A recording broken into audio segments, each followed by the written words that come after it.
തൃശ്ശൂര് ഒരു പുതിയ mall open ആയിട്ടുണ്ട്. Highlight mall. കുറച്ച് മാസങ്ങളേ ആയിട്ടുള്ളൂ. അപ്പൊ ഞങ്ങൾ ഫാമിലിയുമായിട്ട് അവിടേക്ക് ഒന്ന് വിസിറ്റ് ചെയ്തു. അപ്പൊ ഞാൻ നോക്കിക്കഴിഞ്ഞപ്പോൾ ഈ കുറച്ച് മാസങ്ങളല്ലേ ആയിട്ടുള്ളൂ. അതുകൊണ്ട് തന്നെ ഭൂരിഭാഗം കടകളിലും ആളുകളൊന്നും കാര്യമായിട്ടില്ല. അപ്പൊ അങ്ങനെ നോക്കിക്കഴിഞ്ഞപ്പോൾ അവിടെ ഒരു മെൻസ് വെയർ ഷോറൂം ഉണ്ട്. അവിടെയാണെങ്കിൽ അത്യാവശ്യം തിരക്കുണ്ട്, നല്ല സെയിൽസ് നടക്കുന്നുണ്ടെന്ന് മനസ്സിലായി. അപ്പൊ എങ്ങനെയാണ് അവർ സെയിൽ ചെയ്തതെന്ന് അറിയാനും അത്യാവശ്യം പ്രോഡക്റ്റിലൊക്കെ വാങ്ങിക്കാനും തന്നെ ഞങ്ങൾ അവിടേക്കൊന്ന് പോയി. അപ്പൊ ആ ഉണ്ടായിട്ടുള്ള എക്സ്പീരിയൻസ് അവിടെ നമുക്ക് പഠിക്കാവുന്ന ഒരു 3 പാഠങ്ങളെ കുറിച്ചിട്ടാണ് ഞാൻ പറയുന്നത്. ഒന്നാമത്തെ കാര്യം ക്രിയേറ്റ് അർജൻസിയാണ്. അതായത് അവരുടെ പ്രോഡക്റ്റിലൊക്കെ നമ്മളിങ്ങനെ വാങ്ങിക്കാൻ നമ്മളിങ്ങനെ പോയി എടുത്തു കഴിഞ്ഞാൽ അവരപ്പം പറയുന്നത് സാർ ഇത് സ്പെഷ്യൽ ഓഫറാണ്, ഈ സമയത്ത് മാത്രമേ ഈ 31st ഇത് അവസാനിക്കും എന്നൊക്കെ പറഞ്ഞ് നമ്മളോട് പറയുന്ന ഒരു അർജൻസി അവരിങ്ങനെ ക്രിയേറ്റ് ചെയ്യും. എന്ന് പറഞ്ഞാൽ നമുക്ക് ഇപ്പം വാങ്ങിച്ചില്ലെങ്കിൽ അത് കിട്ടില്ല, മിസ്സായി പോകുന്ന ഒരു തോന്നൽ നമുക്ക് വരും. അതാണ് ഒന്നാമത്തെ കാര്യം. രണ്ടാമത്തെ കാര്യം ഓഫർ ലോ ബാരിയർ എൻട്രി. അതായത് ഇതിനകത്ത് ഈ കയറുമ്പോൾ തന്നെ അവിടെ ഒരു ബോർഡ് ഉണ്ട് 399.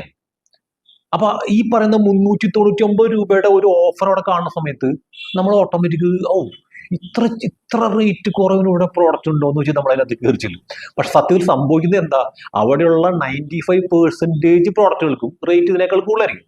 പക്ഷെ അത് വെക്കുന്ന എന്തിനു വേണ്ടി വെച്ചാൽ ആർക്കും ഇത്ര റേറ്റ് കൂടി ഉള്ളൂ എന്ന് ആളുകൾ ഫീൽ ചെയ്യാനും ആളുകൾ അതിനകത്തേക്ക് വരാനും വേണ്ടിയിട്ട് അട്രാക്ട് ചെയ്യാൻ വേണ്ടിയുള്ള ഒരു ടെക്നിക്കാണ്. നമുക്കിത് ഉപയോഗിക്കാൻ പറ്റുന്ന ഒരു കാര്യമാണ്. മറ്റൊന്ന് സ്റ്റോറി ബേസ്ഡ് ഫോളോ അപ്പ്.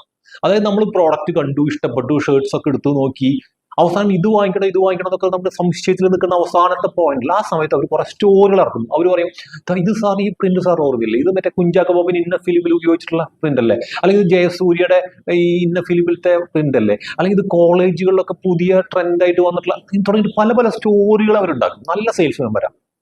അപ്പൊ ഞാൻ പറഞ്ഞത് ഇതൊക്കെ നമ്മുടെ ബിസിനസ്സിൽ നമുക്ക് ഉൾപ്പെടുത്താൻ പറ്റുന്ന കാര്യങ്ങൾ തന്നെയാണ്. ഓക്കെ, എന്തായാലും ഈ ഒരു വീഡിയോ കണ്ടുകൊണ്ടിരിക്കുന്ന പല ആളുകളും പുതുതായിട്ട് ബിസിനസ്സിലേക്ക് കാല് വെക്കുന്ന ആളുകളാണ്. അപ്പൊ അവർക്ക് ആവശ്യമായ A to Z കാര്യങ്ങളും പഠിക്കാൻ പറ്റുന്ന ഒരു ബിസിനസ് സ്കൂൾ ഇതിനകത്തുണ്ട്. അതേപോലെ തന്നെ ബിസിനസ് സ്റ്റാർട്ട് ചെയ്തു, പക്ഷെ ഇതുവരെ അത് വലുതാക്കാൻ പറ്റിയിട്ടില്ല. അങ്ങനെയുള്ള ആളുകൾക്കും താഴെയുള്ള ഒരു വാട്സപ്പ് നമ്പർ ഉണ്ട്. ആ നമ്പറിലേക്ക് ജസ്റ്റ് ഒന്ന് മെസ്സേജ് ഇടുക. അടുത്ത വീഡിയോയിൽ നമുക്ക് വീണ്ടും കാണാം.